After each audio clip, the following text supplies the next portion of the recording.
Texas and Kansas State this weekend. We also recap this past week's World Series, and don't forget about our weekly pick'ems. All this and more coming up on the 1-0 Sports Show. Texas finally 1-0, finally riding for the brand. And I'm getting back on my soapbox saying that if they just hit and rap and drive, then that play doesn't happen. You heard it here first from Hunter. Book your plane tickets to Omaha today. But we're not done yet. No, shot. You're not Are serious. you kidding me? So that's the third time. That's terrible. Did you believe this was possible at the beginning of the season? Oh, I always believe. Always drink the Kool-Aid. That's why I'm in for the Cowboys right now.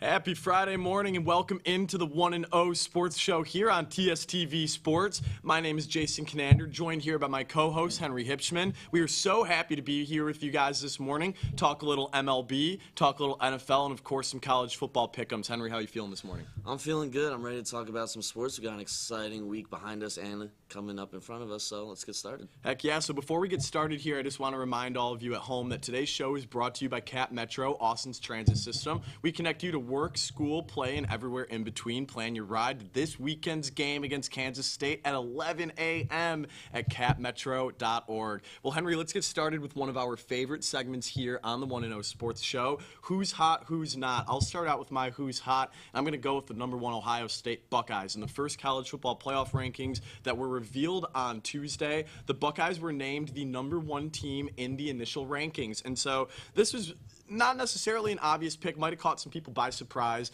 but in my opinion, Ohio State is the most complete team in the country. They have the best resume with 2 wins over Notre Dame and Penn State, 1 on the road and 1 at home. Offense is really coming into its own, and that Buckeye defense is one of the most underrated positional groups in the country, in my opinion. Ryan Day, he's passionate about this year's group. Kyle McCord, kind of underspoken, underheralded as a leader, not regarded as many Ohio State quarterbacks are, but I really like the Buckeyes this year, and I think that it's safe to call them the hottest team in the country.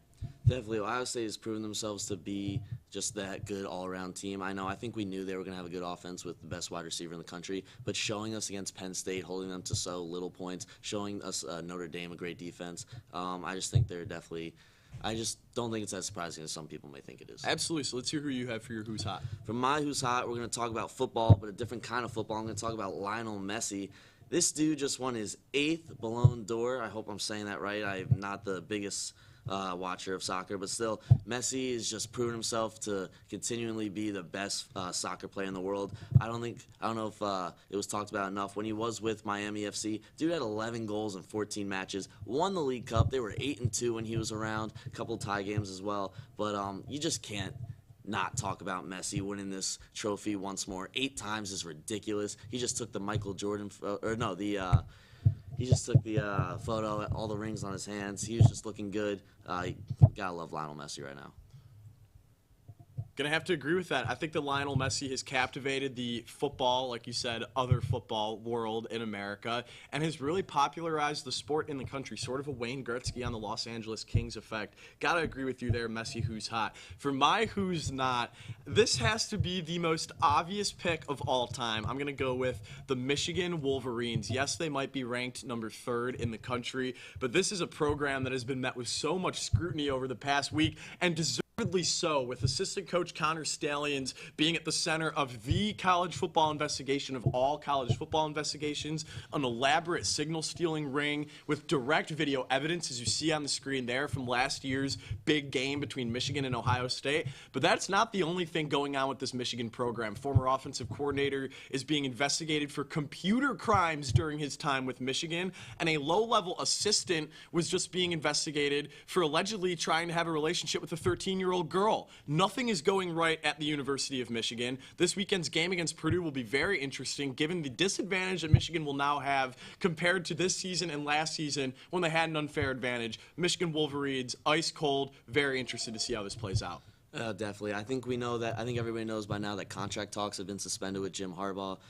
It's like a whole mess. There's reports that Stallions was on the Central Michigan sideline against the Michigan State to scout them, so it's definitely a mess out there. All right, let's hear who's not.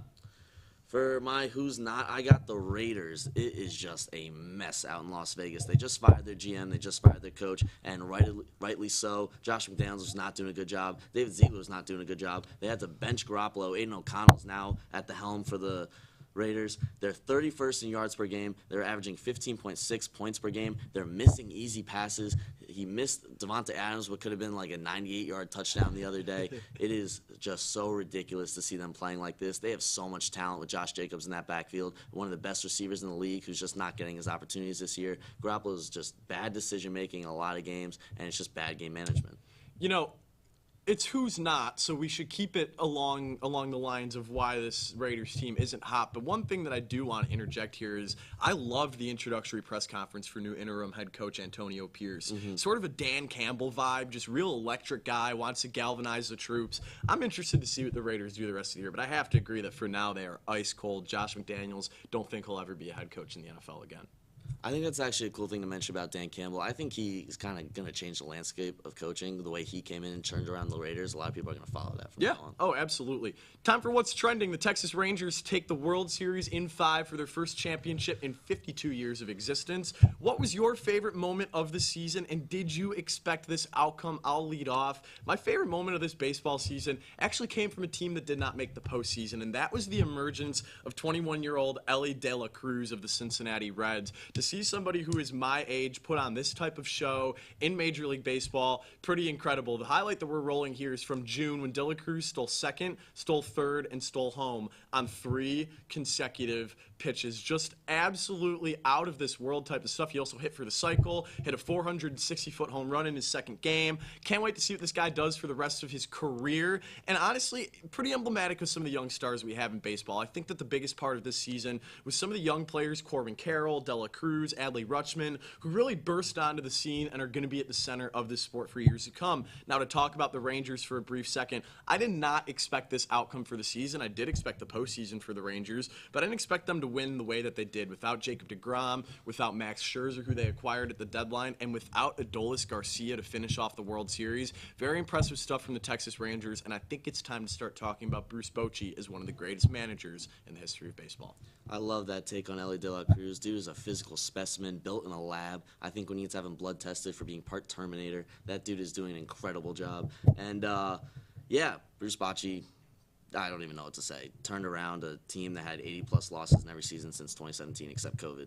And for my favorite moment of the season, I'm a Yankee fan, so I'm a little bit biased with this, but remains perfect game in late June for the Yankees. It was the 4th in Yankee history. Anytime you're the 4th in Yankee history for anything, it is a good thing to be a part of. You know, with 100-plus year history, one of the most storied franchises in all of sports. It's just incredible. Whenever a perfect game happens, I feel like everybody's rooting for that guy. I feel like the other team starts rooting for that guy. It's just so rare and so fun, and that's why it's my perfect thing.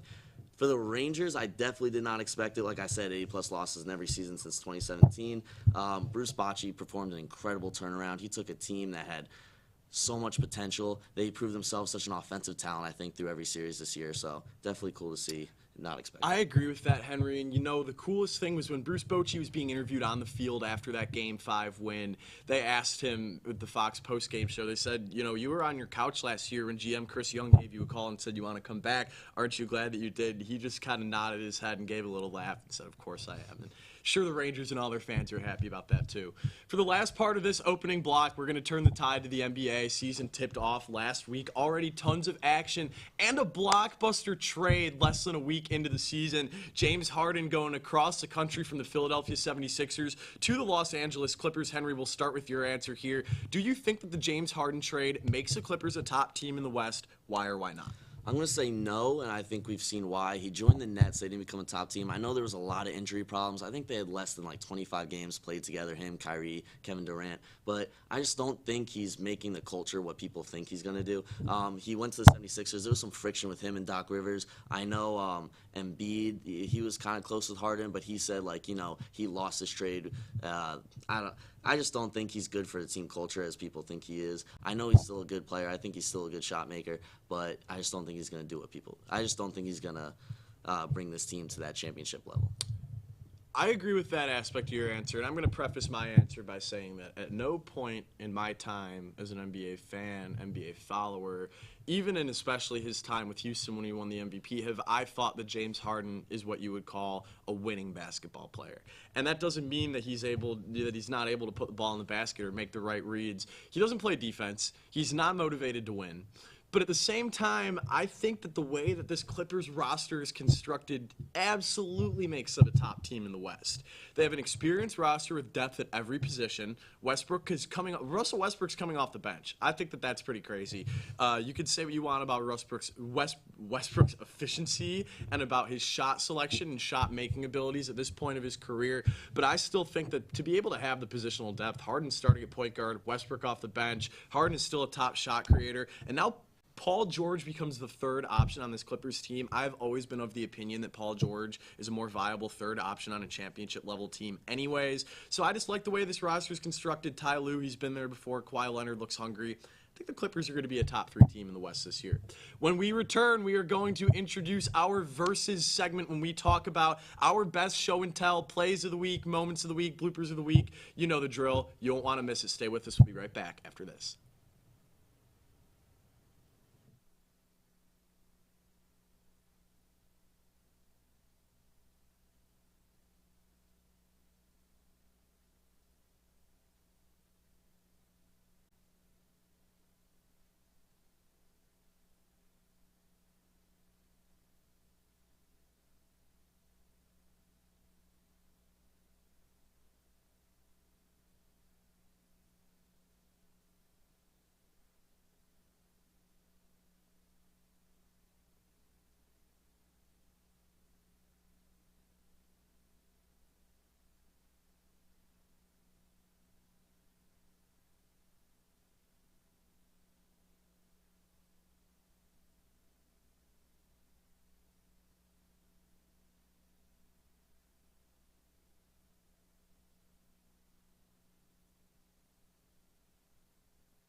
Welcome back to the 1-0 Sports Show as we get ready for one of our favorite segments, the Versus competition between me and Jason. We are welcoming our guest, Santiago Ortiz. How's it going, Santiago? It's going well, man. I'm super excited to be here, super excited to get through some highlights, and let's have some fun, guys.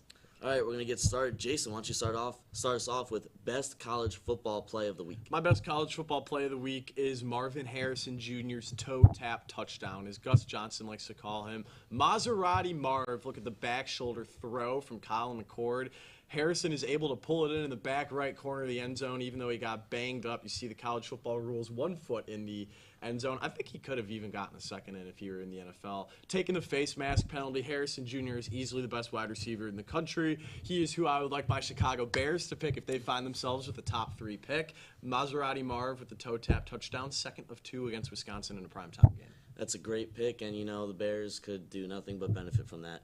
And the second I heard Maserati Marv, I knew that thing was going to be a trademark. So mine's going to be, we're going to stay home with this one. I'm going to go with Xavier Worthy, punt return for a touchdown against BYU the past week. Xavier Worthy is proving himself not only to be a great receiver, but an incredible punt returner. He's 3rd in punt return yards in the country right now. He's just so versatile. He's so sneaky, so fast, and I just think we're seeing him really blossom. I think this is an early glimpse of what his NFL career might look like, you know, starting out, punt returns. Tyreek Hill still does punt returns every once in a while, kick returns. So I think it's cool to see that, and it's just cool to see him making plays outside of that offensive scheme. Absolutely. Yeah, those were two great highlights. I think I'm going to have to go with the local, with the Texas Longhorns, Xavier Worthy right there. That was an electric punt return to start the game. Offense struggled on the first drive, and he comes back right there, takes that one to the crib. That was exciting to watch in person. So, yeah, great highlight picked out there. Now we're going to move on to best NFL play of the week, and I'll start this. Jason, you want to start this one off? Sure, I'll start this one off. We're both going from the same game here, but this is going to be from the New York Jets and New York Giants game. Can you believe that both of our highlights are from this monstrosity of a game that happened on Sunday? My highlight is going to have to go to Zach Wilson. Creates, escapes, throws over the middle. Clock is ticking. Look at him get the line of scrimmage. Clocks the ball. Greg Zuerlein comes on for the game-tying field goal. The Jets would end up winning this game in overtime, and the discourse on Twitter around this game was absolutely hilarious. You had Mike Greenberg, who before this drive even happened, he's like Mr. Jet. He tweeted out, "I have to turn this game off. This is ridiculous. I've never seen anything like this in my life." And then they go out and win. Zach Wilson making magic happen. Even with all the haters, all the doubters, he's still having fun. And I think that he's staking his claim as one of the 32 best quarterbacks in the world this year. Like I said, when I was a Yankee fan before, I'm also a Jet fan, so this was a hard-to-watch game. But honestly, it's good to see Zach Wilson step up in those moments. He has the most fourth-quarter comebacks this year with 3. Everyone else is 2 or 1, so that's – who knew that was going to happen? That's like him having the best game ever against Patrick Mahomes. So, yeah. But like we said, we both picked from the same bucket. I have Breece Hall touchdown against the Giants.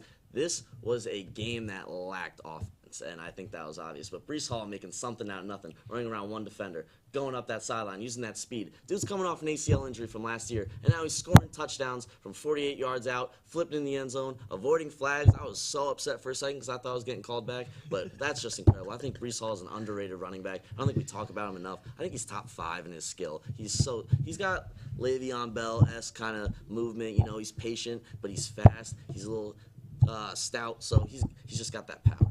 Yeah, that's a great take, honestly. I've never thought about that Le'Veon Bell comparison. That's a good one. Great but comparison. I'm going to have to go with Jason on this highlight, the moment with Zach Wilson. I mean, Kayvon Thibodeau, though, that offsides penalty killed him. But that was just electric. I mean, you thought the Jets were going to lose, especially after the Giants line up for a field goal with 22 seconds left.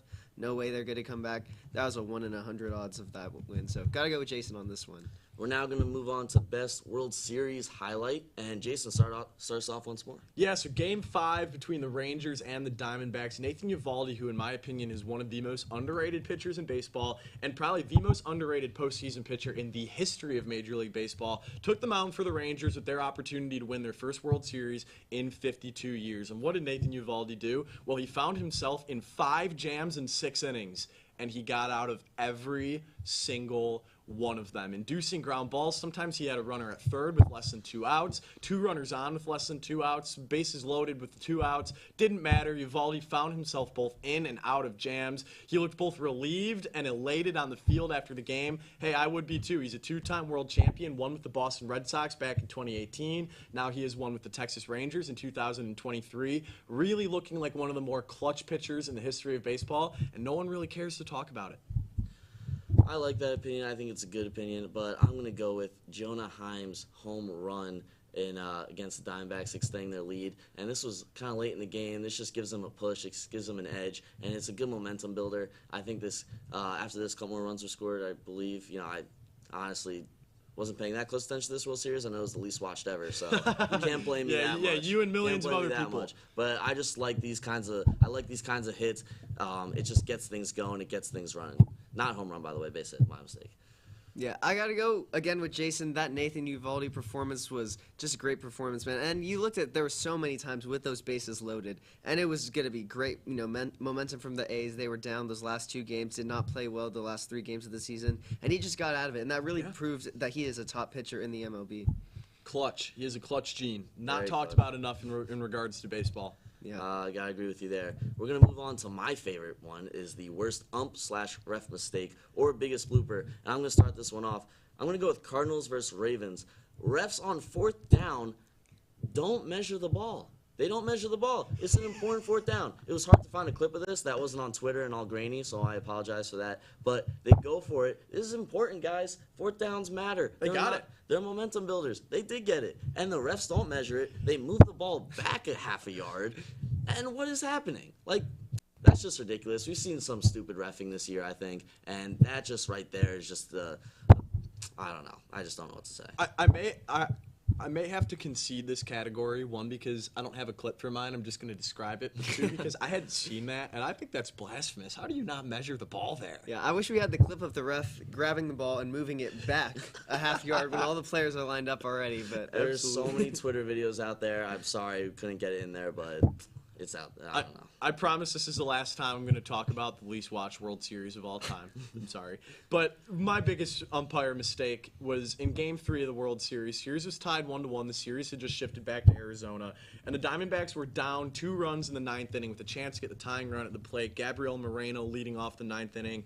3-1 count and a slider way outside the strike zone from Jose Leclerc was called a strike. I would like to see the numbers on how much the odds of winning the game shifted there, because if the Diamondbacks get the tying run at the plate, middle of the order coming up in the 9th inning, I think that they at least put 1 run on the board. But Moreno turned into a 3-2 count. He bounced out to third base, ended up being a 1-2-3 9th inning, and the Diamondbacks really never showed much fight for the rest of the series. Just goes to show baseball's a game of inches, and that strike being called really swung not just the momentum of the inning, not just the momentum of the game, but the momentum of the entire series, and it seemed like the Diamondbacks had never recovered from 1 blown called strike. We gotta start letting 3 blind mice being played in MLB stadiums, guys. 'Cause yeah, I mean, those are 2 great plays. I know that play with the Diamondbacks was crazy, but obviously you have to go with the Cardinals-Ravens game. I mean, that was egregious from those refs not spotting the ball. And I wish we had that clip of the refs just moving the ball backwards, but that is terrible. That has to be the worst. And for the NFL, it's a little different. One mistake is one mistake, but in the NFL, you've got 6 refs normally, and not one of them could spot the ball. Not one of them thought to get that call right. So I have to go with that one. That had to be the worst play I've seen this week. I believe we're tied 2-2 right now, Jason. Tiebreaker. Tiebreaker it is. We're going to go with best NBA play of the week. Jason, why don't you start us off? Okay, I'm going to start us off with the first iteration of Suns Spurs this week. Might have been the less public with Victor Wembanyama dropping 38 and 10 last night, but I think the biggest highlight came in the first game between the two this week. In Game 1, we can roll the clip here. You have Kevin Durant driving the lane and slamming it down over Wembanyama, a little welcome to the NBA moment. And then Wemby says, whatever you can do, I can do better, throws it down over Drew Eubanks. The Spurs would end up coming back to win this game, and then they would turn around and beat the Suns, on their home court last night. The Spurs might be arriving a little earlier than we think. Wembanyama, guys, spoiler alert, he's already here. Looks to be one of the best players in the NBA. No, I don't think I'm exaggerating when I say that. Seriously, 38 points and 10 rebounds in his 5th game ever. Youngest player in NBA history to do that, and you didn't even need me to say it. I think that Wembanyama is going to be a human highlight reel every time he steps on the court. Going to be an easy pick for this block the rest of the way. There's my first Wemby highlight of hopefully many this season. Wemby's definitely looked promising this year, but that's just incredible. Such a young guy, but he's so big, so talented. For me, I'm gonna go with Trae Young. In his game, comes down the court. He's coming down the court, wraps the ball around the defender, kicks it outside, gets the 3, and this is just awesome to see Trae Young facilitating a game like this. He was 2nd in assists per game last year. I don't know if people knew that, 10.2 assists per game, and it's just cool. He's such a fast guy, he moves so well, and for him to spread the ball like that, it just builds that team culture. I'm such a big team culture guy. It's such an important part of play that people don't talk about enough. So seeing him share the ball like that, it's great to see. Yeah, and that's a very important part of the game of basketball, especially in the NBA. It doesn't get talked about enough. And that was Allen Iverson, like that pass right there from Trae Young. But got to go with Jason right here with Victor Wembanyama. He's just an athletic beast out there, and that win against the Suns was crazy. That Keldon Johnson, he stole the ball from Kevin Durant. And Wembanyama, the things that he's able to do right now, coming into the league at 19, is just amazing. And I don't know if we're going to ever see a player like him again, but we get to keep watching him for another 20-ish years, so got to go with Wembanyama on that one. I will concede this loss. Good for you, Jason. It might have been a little biased, whatever. We'll see. We can review the tapes. This might be another reffing mistake, but that was a great segment of Versus, and we'll be right back after this with an interview with KSU Collegiate Sports Editor Luke Lazarczyk.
Welcome back into the 1-0 Sports Show. It's time for our interview with KSU Collegiate Sports Editor Luke Lazarczyk. Luke, how's it going? Doing pretty good. How are you guys doing? Doing good, doing good. Getting ready for this game this weekend. Should be a great ranked matchup between Texas and Kansas State. It's going to be a great game, Luke. But Kansas State has big differences between how well they do on the road and how well they do at home. For example, K-State has given up an average of 26 points on the road, opposed to their average of 9 at home. So what are they going to have to adjust to avoid another road loss? I think it's simply just not making bad mistakes on defense, just like not blown coverages. Because you've seen down the road, but their last road against Texas Tech, they really locked down in the second half after allowing a touchdown. So I'd say it's really just don't make the small mistakes, especially with the Texas team without their starting quarterback. So they just need to lock in, play consistent defense, and that's probably the biggest difference you've seen from K-State on the road and at home. So, Luke, who do you think can cause Texas real problems on both sides of the ball?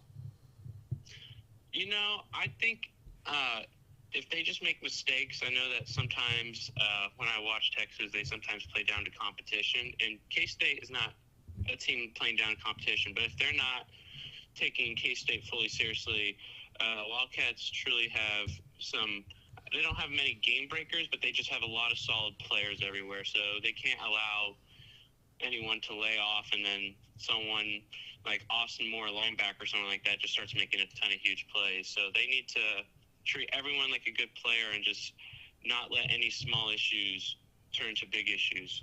I agree with that, Luke. You know, K-State is not what we would call a get-right game. This is a very good team who never plays down to their opponents. It's going to be a close game. It's going to be a hard-fought battle. How do you think that Kansas State, though, has met the expectations that they had at the beginning of the year so far, obviously coming off the Big 12 championship win? What do you think K-State has done relative to what was expected out of them this season?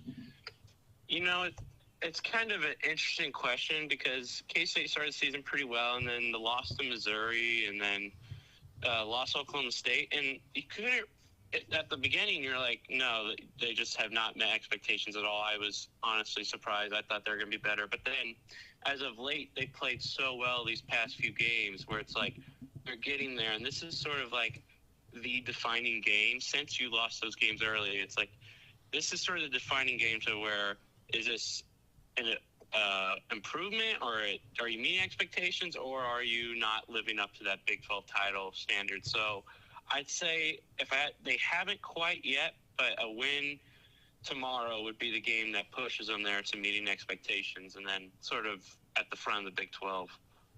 I think it's a pretty defining game for both teams. You know, like Texas is our best competition since playing Oklahoma, and a big game for you guys, obviously, highest ranked opponent you'll play all year.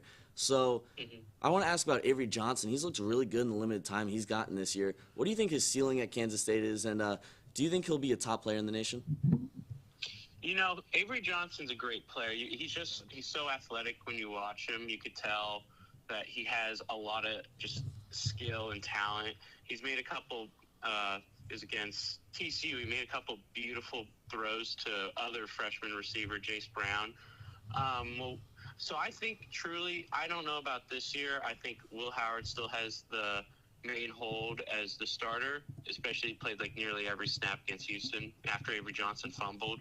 But give him a year or two, Avery Johnson could be one of the best quarterbacks in the nation. I mean, he has all the talent.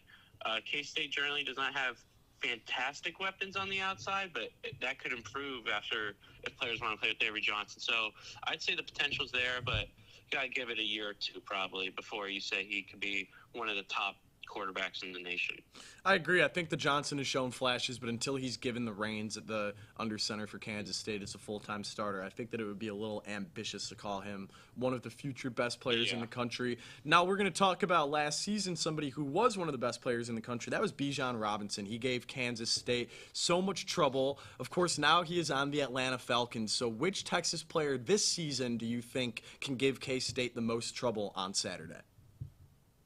I think it's Xavier Worthy. I mean, he's a great receiver. I mean, he's another future first-rounder. I do remember watching Bijan Robinson last year, and I was like, oh, I already thought he was amazing, and I was just like, oh, my gosh. I also saw Jahmyr Gibbs in person, so I just got to watch Tajay Spears. I got to watch all these great running backs in person who are now in the NFL. But I'd say it's Xavier Worthy. K-State, every once in a while, the secondary has some issues. Jacob Parrish is really talented, but every once in a while, he falters. Sophomore cornerback. Will Lee the third, he came in. He's been great too, but he also has those issues. Keenan Garber, every once in a while, who switched from receiver to corner. So every once in a while, receivers have been the issue, or Mitchell, because Mitchell has the size, and that can be another thing. But Worthy is probably the scarier player for the Wildcats, so I think that's the player they got to watch for. And obviously, without Quinn Ewers, that could be a little different. But keep Xavier Worthy in check is probably the main focus for the Wildcat defense. Worthy's definitely a one-of-a-kind player, definitely a one-of-a-kind wide receiver. And as we see, it's not just on the offense, but special teams as well, that punt return from last week. So, Yes. So with all that, what is your prediction for Saturday? So I am very, 50-50. I think K-State wins, an insanely close game. So I'm taking K-State, but I'm not all in on it. I just have a feeling without Quinn Ewers, Malik Murphy. I wasn't really able to watch last week's Texas game, so I haven't seen much, but I just sort of looked at the stats, and his stats were okay. But I know Ewers had some great moments this year, especially against Alabama. And I think with him, I'd easily pick Texas. But with how the Wildcats are rolling in the defense, I think they can force him to make a mistake or two, maybe force a fumble or get a pick off of him. That could be crucial. And as long as this Wildcat offense can continue to run the ball well and not throw a pick, which they haven't done in a few games, then I think K-State has it. But it's, again, mid-20s, 1 point, final possession. I think it's a very close game. Luke, thank you so much for joining us. I'm going to have to agree with your game prediction. I'm going to get a little bit more into mine later on in our show, but we really appreciate you taking the time out of your Friday morning before the Texas game on Saturday between Texas and K-State at 11 a.m. on Big Noon Kickoff for Fox. Luke Lazarczyk of KSU Collegiate Sports. He's a sports editor. Thank you so much for joining us. We hope that you have all the best luck the rest of the season. Thank you. Thank you for having me. I had a good time, and I'm a little jealous that the game's not here in Manhattan. Yeah. All right. Luke Lazarczyk, thanks again for joining us. When we return here on the 1-0 Sports Show, we're going to do a little Texas football trivia. Stay with us. We will be right back after this.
Welcome back to 1-0 Sports, and we're going to get ready for a little Texas football trivia as we're joined by one of our directors and a very special guest, Manny Ramirez. How's it going, Manny? I'm good.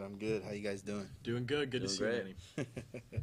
All right, Manny, why don't you start us off with some of your questions? Yeah, here we go. A little trivia, boys. All right, for the two people who are not Texas natives and we're not Texas fans growing up. So this is going to be fun, huh?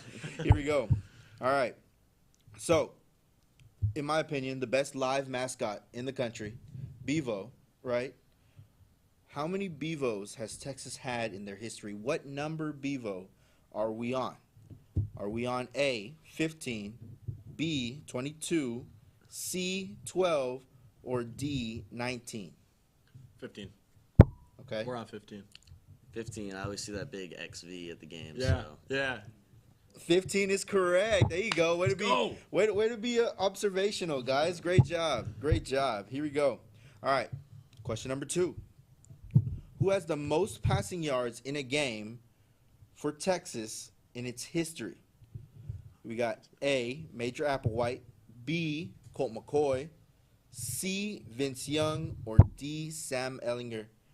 Colt McCoy's had himself some games, guys. But hey, Vince Young won a natty, right? I know the answer to this one. I feel like Colt McCoy's got that number retired for a reason, so I gotta go Colt McCoy with You're this going one. 12? All right. Yeah, my answer is Major Applewhite. He former head coach at the University of Houston, broke a bunch of records at Texas. I don't know if they still stand, but I know at some point he had this record. So I'm gonna go with Major Applewhite. Major Applewhite is the answer. Sorry, Henry, you got you on that one. Great job. Here we go. We're going to number 3. All right. You can still. It's only 1-0. You know. So you're right there. Here we go. With Texas joining the SEC next year, they'll be playing a very familiar foe in Texas A&M. How many wins do they have all time against the Aggies? They have played 118 times. Here we go. Here are the answers. A, 68. B, 84. C, 76. Or D, 60. Had some classic battles. Shout out Justin Tucker for the game winner. Jason, you want to start? I'm gonna go with 68 because if you do the math here, that would make the all-time record 68 and 50, and I think that sounds 68 wins and 50 losses against A&M sounds about right. Okay. Feel like we'd hear about it more if it was any more lopsided than that. Henry? He's got a good point. You know, if we had a lot more wins, we'd be bragging about it a lot more. I'm gonna go with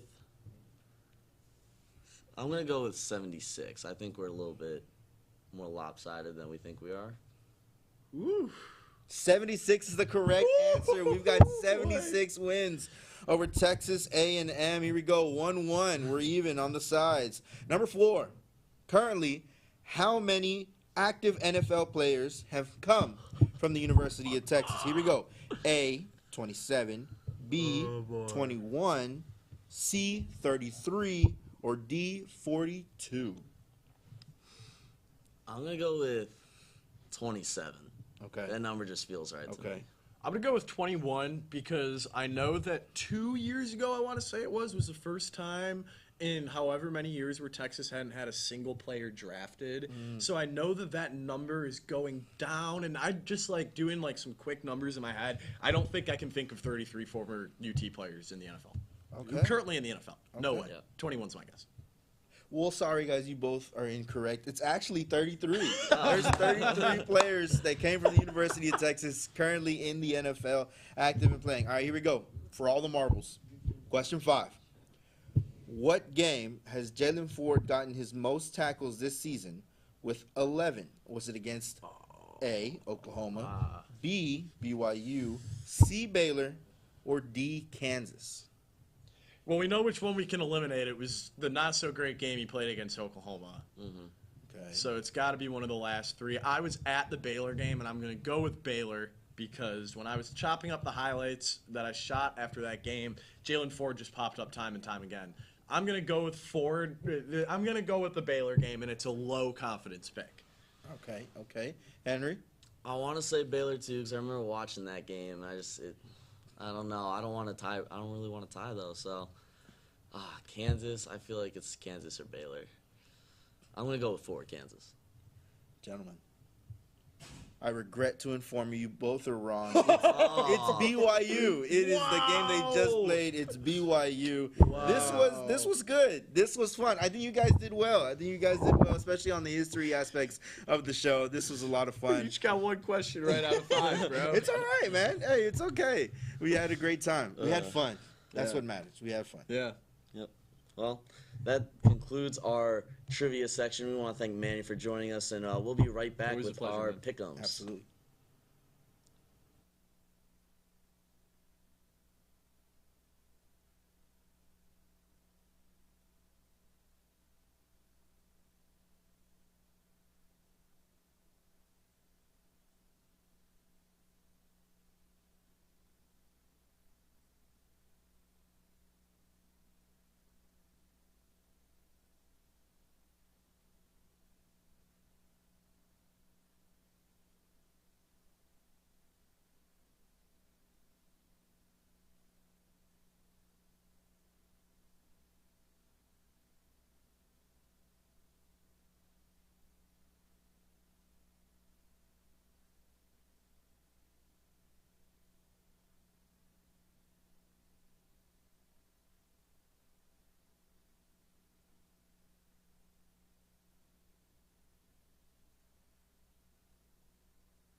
Welcome back into the 1-0 Sports Show. It's time for our final block of this Friday morning show. Our Pick'em segment, we are rejoined by Santiago Ortiz. Santi, you ready to make some picks? I am ready. You know, it's going to be a great week of football, and I'm super excited to make some picks. Loaded college football slate, the best NFL slate we have had all season. Let's dive right into it, leading off with the NFL's game in Frankfurt on Sunday morning at 8:30 in the morning between the Kansas City Chiefs and the Miami Dolphins, arguably the 2 top teams in the NFL so far this season. I'm going to lead off with my pick. We can go from me to Santiago to Henry for this one. I'm going to go with the Kansas City Chiefs. They looked horrible last week against the Broncos. They are still favored. The Dolphins are not a get-right game, but the Chiefs are one of the best teams in the NFL for a reason. Pat Mahomes won the MVP last year and won the Super Bowl for a reason. These are the games that he specializes in. Chiefs don't lose back-to-back very often, and they aren't going to do it on such a big stage. Give me Kansas City over Miami.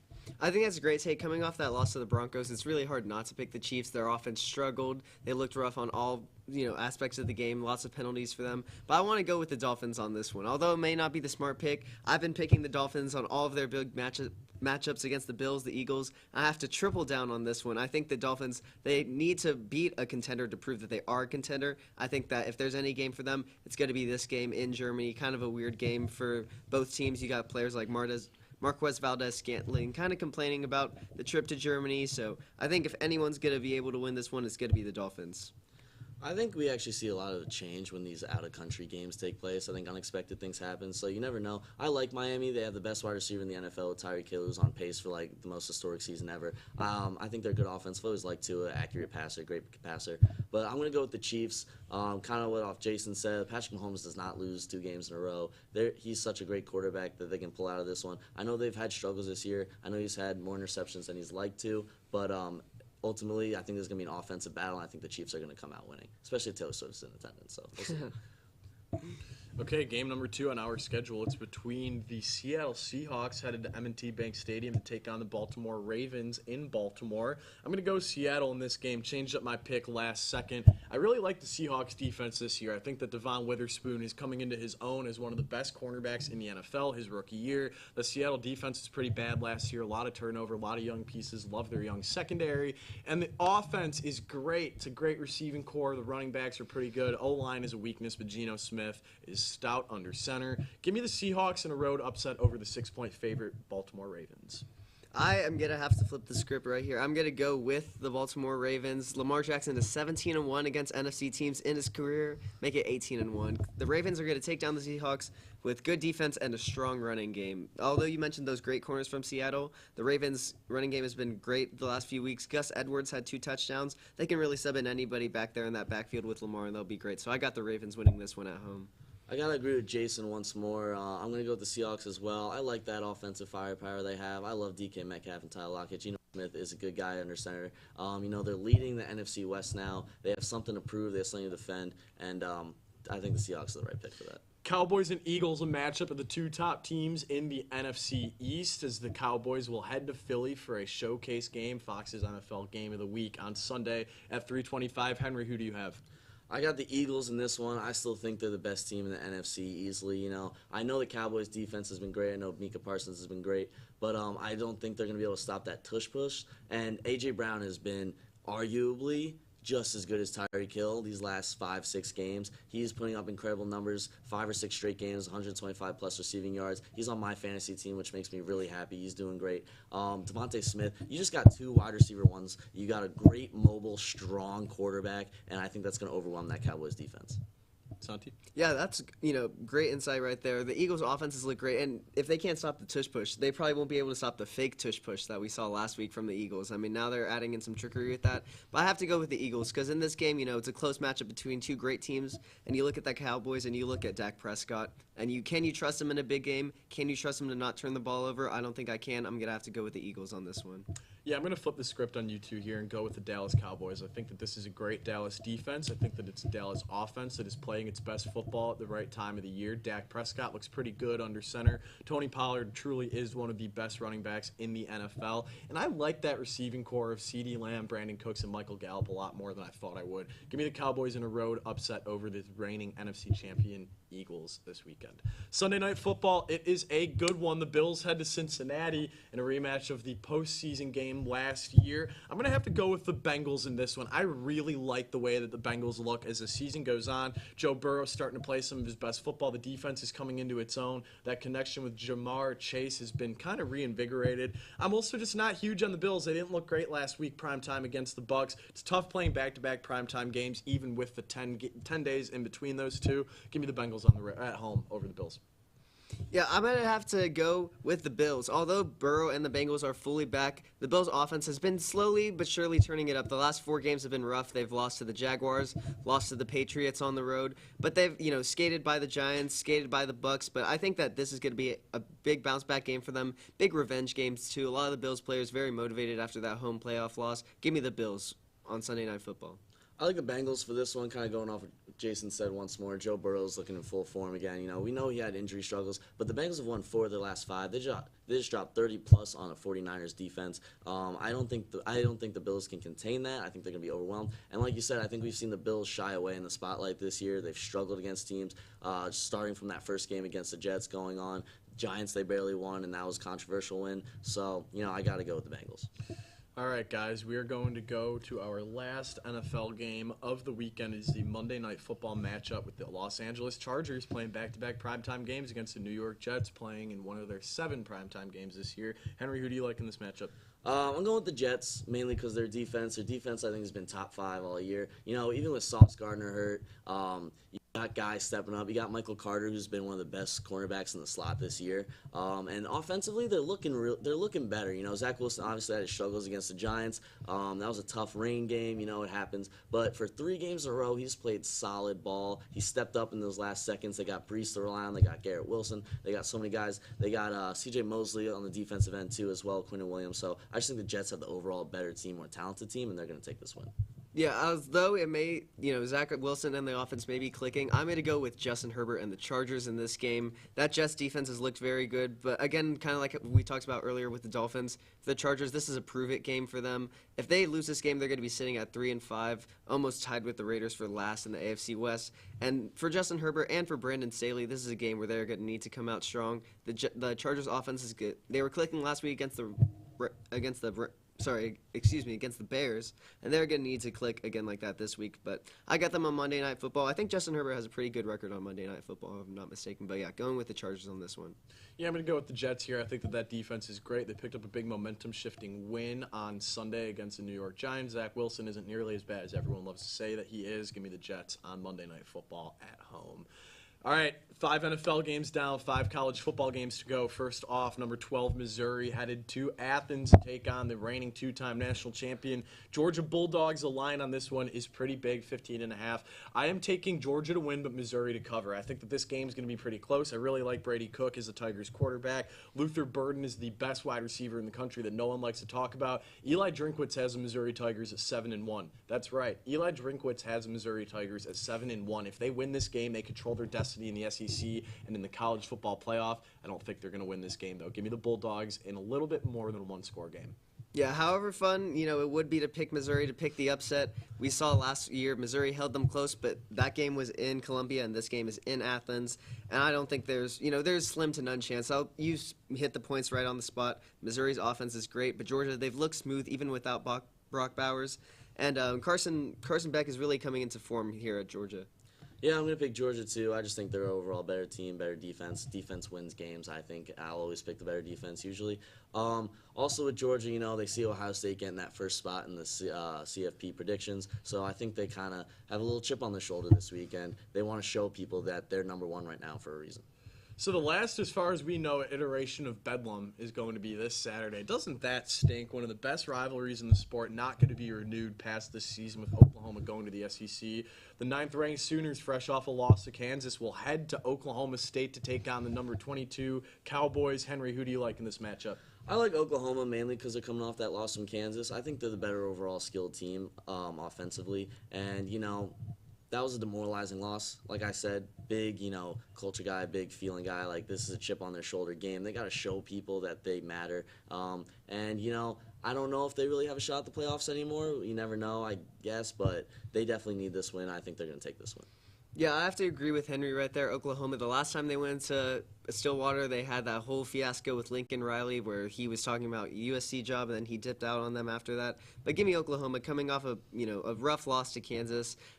The Oklahoma State defense has looked questionable, and I think they're going to be able to capitalize on that. Give me Dylan Gabriel. Give me the Sooners. Yeah, not to play my hand early here, but this is going to be the first of a string of upset picks that I have. Give me the Oklahoma State Cowboys over the Sooners. I think that in the last 2 weeks, Oklahoma has played their worst football this season. Dylan Gabriel looks like a shell of the quarterback that we saw at the Cotton Bowl. That Oklahoma defense is not getting the timely stops that they got against Texas in that game. And this is really an Oklahoma State team that has flown under the radar. Mike Gundy has a lot of his guys. Alan Bowman is a good super senior quarterback. Ollie Gordon is the key to this matchup. The Cowboys running back, one of the best running backs in the country. I think that he is going to run wild on that Oklahoma defense. Give me the Oklahoma State Cowboys in the last iteration of what a great Bedlam rivalry. All right. 8th game that we're going to be picking is Washington headed to USC in a matchup of 2 teams that seem to be sputtering. Washington still undefeated, ranked number 5 in the initial CFP poll. USC ranked 20th, somehow still ranked after 3 consecutive pretty bad games.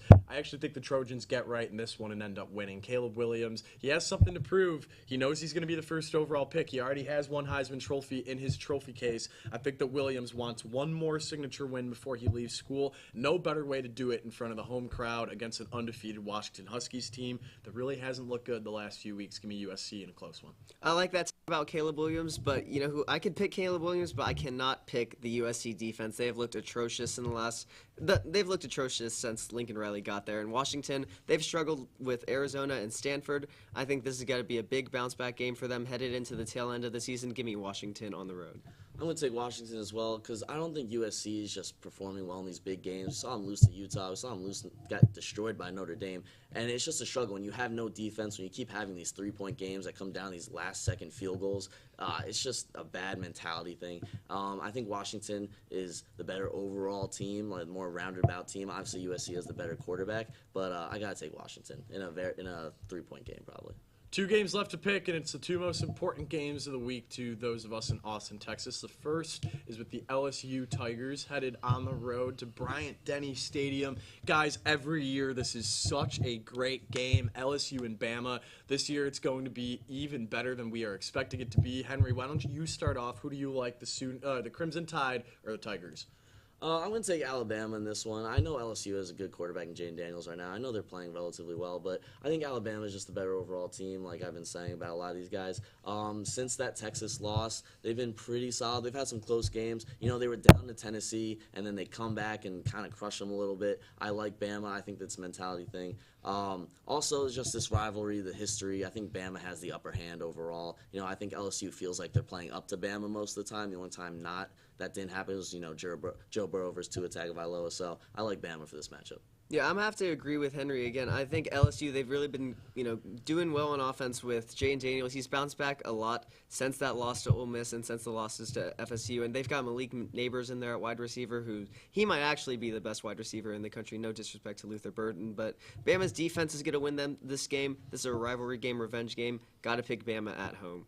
Yeah, last year this was a game that did a lot in shaping the way that the college football playoff ended up shaking out. And I think that it's going to be the same this year, but give me the LSU Tigers winning on the road against Alabama. Guys, this is an Alabama team that has looked good the past few weeks, but this is not the same Alabama squad that we are accustomed to. I think that there's a big mismatch here, and it is at the quarterback position. Jaden Daniels is the best quarterback in the SEC. It's not even remotely close. I think he has a performance of his life on Saturday, leading LSU to the upset win on the road over Alabama, possibly propelling that LSU team to be the first ever 2-loss playoff team. Crazy stuff. Last game of the weekend, though. Number 7 Texas Longhorns playing host to Kansas State. Santiago, why don't you go first with this one? Who do you like, Texas or Kansas State? I have to like the Texas Longhorns. There's no way I'm going to be picking against them on this show. But for me, Malik Murphy, I liked how he played last week against BYU. He had some doubters, some people doubting his intermediate game, and he really got that. Besides that one few play that he had where he had the pick, he just kind of threw it up. I have to pick Texas. I have to pick the strong offense, and there's no way I'm going to pick Kansas State. So Texas for me. Henry? I'm going to pick Texas as well. I just think it's a better overall team. I know Malik made some bad decisions. I don't know what happened on that interception. That was just not great, but I think we need to use his arm power. We didn't really take too many shots downfield. Let's try that. We got to get Brooks in that game early. He popped off eventually, but we just don't get him going early enough. I do think we have the better players, and I think the key to this game will be special teams as well. We've had some great special teams this year. We've had some great special teams play this year, and special teams can change games. Not only is it a momentum builder, but gives that offense a rest. So I just like Texas overall. Oh, boy. Guys, I think that some of the fun's going to end this weekend. I really do. I've got a bad feeling about this one for Texas. I think that K-State wins this outright. This is a Wildcat team that is playing its best football at the best time of the year, and they have something that Texas does not, and that is a dynamic secret weapon off the bench in Avery Johnson. Texas struggled to contain Dylan Gabriel outside the pocket. They are going to have nightmares about containing Avery Johnson. The biggest stat, though, for me in this game, Texas is in the bottom 20 nationally in red zone offense. That's right. They're a top 10 team in the country, but they're in the bottom 20 nationally in red zone offense. K-State has the number 3 red zone defense in the country. That is a discrepancy that's not just going to fix itself on Saturday. I think that's where the game is going to be solved. I think the K-State wins this one and essentially puts an end to the Texas Longhorns playoff hopes. Hope I'm wrong for the sake of all things holy on campus, but guys, I'm going to have to go with K-State in this one. Well, that's it for this morning, but make sure that next week at 10 a.m. you are back with us on the 1 0 Sports Show before next week's game against the TCU Horned Frogs. Make sure to check out our sister shows, College Press Box, on Monday night. at 9:30 p.m. and College for Crossfire on Wednesday nights at 9. Have a great day. For my co-host, Henry Hipschman, our guest, Santiago Ortiz, our executive producer, Manny Ramirez, thank you very much and have a great weekend.